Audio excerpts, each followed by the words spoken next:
판사님이 증인 불출석하고 넘어가려고 하는데 갑자기 문이 열리면서 변호사님이 증인 출석했습니다! 라고 외치신 겁니다. 이미 그때까지 재판은 유죄로 거의 확정이 된 상태였습니다. 그런데 이 증인의 입에서 뜻밖의 얘기가 튀어나옵니다. 바로 이 말이었어요. 아, 말도 하고 움직이기도 하던데요? 별로 다친 것 같진 않았어요. 자, 여러분 제가 아까 했던 그 신고 멘트 기억나세요? 사람이 죽어 있어요가 아니었습니다. 사람이 누워 있어요였죠.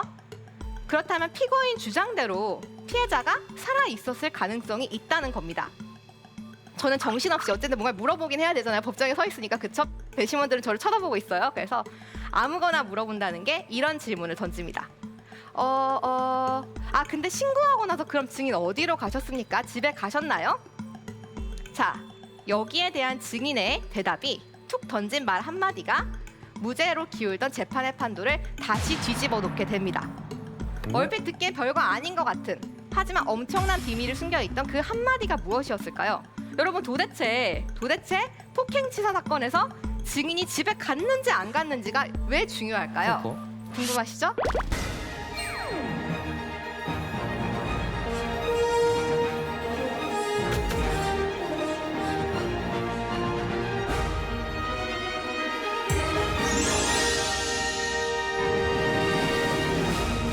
안녕하세요. 전직 검사, 현직 변호사 겸 작가 한무라비 대치여 서아람입니다.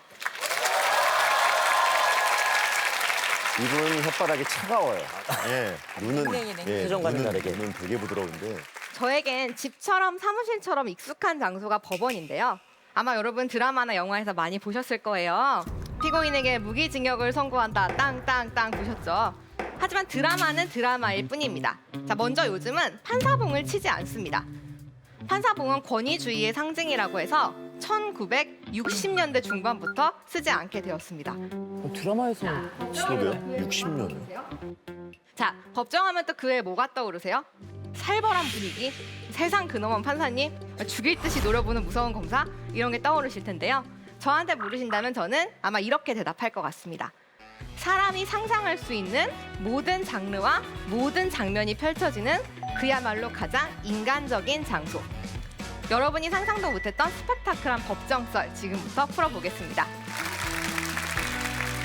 법정에선 피고인들에게는 여러 번 위기가 찾아옵니다. 거짓말을 잔뜩 늘어놨는데 검사가 갑자기 정면으로 반박하는 증거를 딱 내놓는다든가, 불구속으로 재판을 받고 있었는데 선고 당일 갑자기 법정 구속이 된다든가.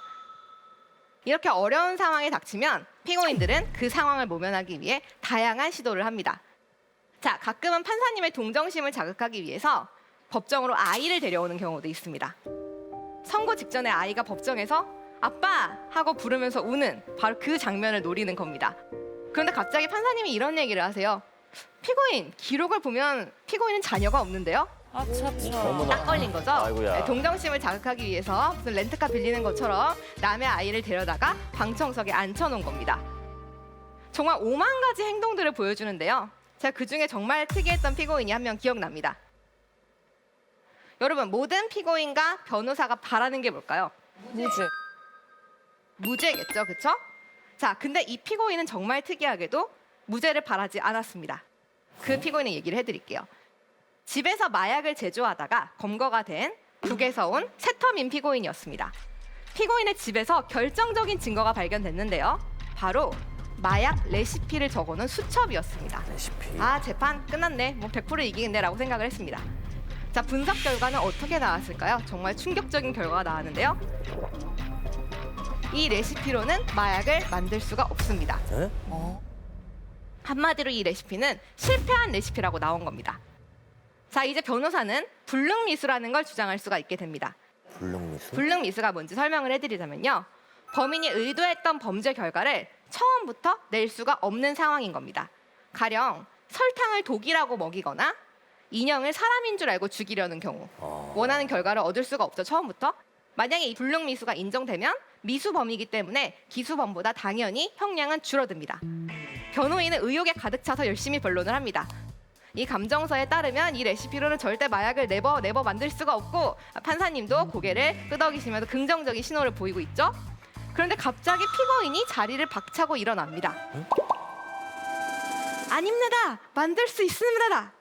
알고 보니 이 피고인은 김일성 대학교 화학 전공자였던 겁니다. 약간 북한판 브레이킹 배드 같은 느낌이에요. 그쵸? 미드 아시죠? 본인의 레시피가 엉망이라고 하니까 자존심이 완전히 구겨진 겁니다. 변호사가 옆에서 옷깃을 잡으면서 가만히 계세요, 가만히 계세요 하는데 북조선 기술을 무시하지 마시라요. 남조선 마약보다 성능이 좋습니다. 이런 치욕을 안고 살 바엔 차라리 감옥에 보내주시라요 하는 겁니다. 변호사는 미치고 팔짝 뛸 노릇이죠. 네, 이 사건은 결국 판사님이 불능미수를 인정한 판결을 선고했는데요. 판결을 선고하는 순간까지도 피고인은 받아들일 수 없습니다. 저는 항소하겠습니다 하고 외쳐서 다시 한번 법정을 뒤집어 놓았습니다. 무슨 소리를 해? 이상한 기계. 지금까지 들려드린 법정 얘기 약간 맛배기였는데요. 이번엔 더 특별한 법정 얘기를 한번 해보겠습니다. 바로 재판계의 TOP인 국민참여재판입니다. 법조인들 사이에서는 재판의 꽃이 국민참여재판, 국참이라는 말도 있는데요. 배심원 여러분들을 앉혀놓고 하는 재판을 말합니다. 미국에서는 배심원들의 표정을 보고 심리를 읽어내기 위해서 전문 컨설턴트도 고용을 하는데요. 이 컨설턴트에게 시간당 지불하는 비용이 한화로 몇 천만 원이 넘어갈 정도로 어머나. 배심원의 비중을 굉장히 높게 두고 있습니다. 시간당. 미국과 달리 한국 국민참여재판은요, 배심원이 판결을 하지 않고 판사가 최종 판결권을 갖게 됩니다. 하지만 배심원의 의견을 매우 중요하게 참고하기 때문에 검사도 변호사도 바짝 긴장한 채 재판에 임하게 됩니다. 제 첫 국참은 고시원 폭행치사 사건이었는데요. 자, 폭행치사. 고의로 사람을 죽이는 살인과는 다릅니다. 나는 단순히 때리려는 의도, 폭행의 고의로만 때렸는데 결과적으로 사람이 죽었을 때 적용되는 죄명입니다. 고시원에서 형님 아우 하면서 의좋게 지내던 두 남자가 있었습니다. 둘이 삼겹살에 소주 한잔하고 걷다가 아우가 갑자기 야자 타임을 하는 겁니다. 야, 네가 나이만 많지 뭐 네가 뭐 있다 쥐뿌리는 애 있냐. 야, 아무리 치래도 우리 반말은 하지 말자. 내가 나이가 몇 갠데. 이런 식의 사소한 시비가 오가다가 몸싸움으로 번집니다. 형님이 격분해서 홧김에 벽돌을 들었는데요. 휘두른다는 게 잘못해서 아우 머리 뒤쪽을 맞았습니다. 아우는 어두운 뒷골목 구석에 쓰러졌고요. 몇 시간 뒤 시신으로 발견되었습니다. 자, 벽돌을 내리친 형님은 피고인은 이제 폭행치사로 재판을 받게 됐죠. 피고인은 억울하다고 호소합니다. 내가 아우를 놔두고 갈 때만 해도 멀쩡히 살아있었다는 겁니다. 아우가 뒤로 넘어지긴 했는데 바로 일어나서 나한테 욕까지 하더라. 그 정도 타격으로 절대 죽었을 리가 없다고 주장을 했습니다. 변호인은 제3자의 개입 가능성을 주장했습니다. 형님이 현장을 떠난 후에 술 취한 아우가 혼자 있다가 누군가 다른 사람이랑 시비가 붙었고 그 과정에서 살해당했을 가능성이 있다라는 가설이었습니다. 저는 변호인이 이 가설을 얘기할 때만 해도 자신만만했습니다. 벽돌에 지문 있고 아우 머리 상처 있고 둘이 채무 문제로 자주 싸웠다는 고시원 주인 진술 있고 증거와 범행 동기가 완벽하게 갖춰졌죠. 자, 근데 제가 지금까지 했던 얘기에서 한 가지 결정적인 요소가 빠진 게 있습니다. 뭘까요? 바로 시신을 발견한 사람이죠. 그쵸? 현장을 떠났기 때문에 피고인이 저기 사람이 누워 있어요. 빨리 가보세요라고 신고한 누군가가 있었습니다. 경찰은 그 사람의 행색이 굉장히 누추했던 것을 보아서 노숙자라고 생각하고 추적을 하지 않았습니다. 그런데 피고인의 변호사가 이 사람을 열심히 추적한 겁니다. 가끔 영화 보면 나오실 거예요. 법정문이 이렇게 쫙 열리면서 사라진 줄 알았던 증인이 두둥하고 등장하죠. 그날 바로 제 첫 북참에서 그 장면이 펼쳐졌습니다. 판사님이 증인 불출석하고 넘어가려고 하는데 갑자기 문이 열리면서 변호사님이 증인 출석했습니다! 라고 외치신 겁니다. 이미 그때까지 재판은 유죄로 거의 확정이 된 상태였습니다. 그런데 이 증인의 입에서 뜻밖의 얘기가 튀어나옵니다. 바로 이 말이었어요. 아, 말도 하고 움직이기도 하던데요? 별로 다친 것 같진 않았어요. 자, 여러분 제가 아까 했던 그 신고 멘트 기억나세요? 사람이 죽어 있어요가 아니었습니다. 사람이 누워 있어요였죠. 그렇다면 피고인 주장대로 피해자가 살아 있었을 가능성이 있다는 겁니다. 저는 정신없이 어쨌든 뭔가 물어보긴 해야 되잖아요. 법정에 서 있으니까. 그쵸? 배심원들은 저를 쳐다보고 있어요. 그래서 아무거나 물어본다는 게 이런 질문을 던집니다. 근데 신고하고 나서 그럼 증인 어디로 가셨습니까? 집에 가셨나요? 자, 여기에 대한 증인의 대답이 툭 던진 말 한마디가 무죄로 기울던 재판의 판도를 다시 뒤집어 놓게 됩니다. 얼핏 듣기에 별거 아닌 것 같은 하지만 엄청난 비밀이 숨겨 있던 그 한마디가 무엇이었을까요?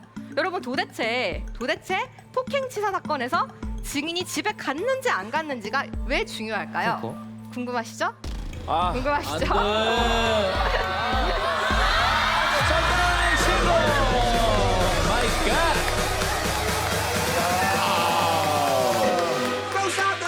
아이고 몸에. 아이고 몸에. 아이고 몸에. 아이고 몸에. 아이고 몸에. 아이고 몸에. 와.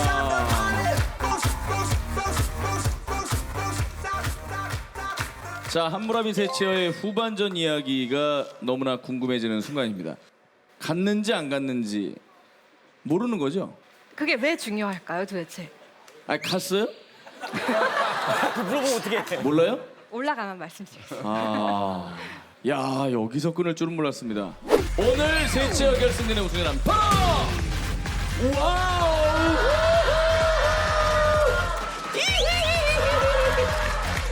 79패의 주인공 축하합니다.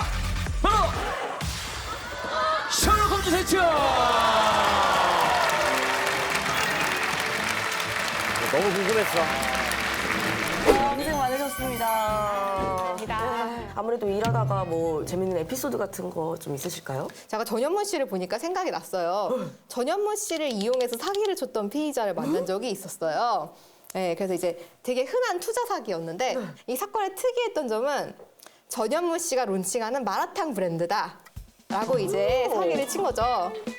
사기를 칠 때 가지고 다녔던 그 캐릭터 그림이 있었어요. 네. 전현무 씨 3D 캐릭터가 이렇게 마라탕 냄비를 들고 앞치마를 이렇게 두르고 있는 그런데 너무 잘 그린 거예요. 너무 잘 그렸고 너무 그럴싸한데요? 귀여운 거예요. 그래서 제가 보다가 이거 누가 그렸어요 하니까 사실 저도 전현무 씨를 볼 때마다 마라탕이 정말 잘 어울린다고 생각했어요 하더라고요. 어떻게 현무 오빠 마라탕 사업 한번. 자, 그러면 우리 무대에서 못다한 이야기 한번 해볼게요. 국민참여 재판을 하게 됐는데요. 증인은 피해자가 살아 있었고 말도 했다고 말을 하게 됩니다.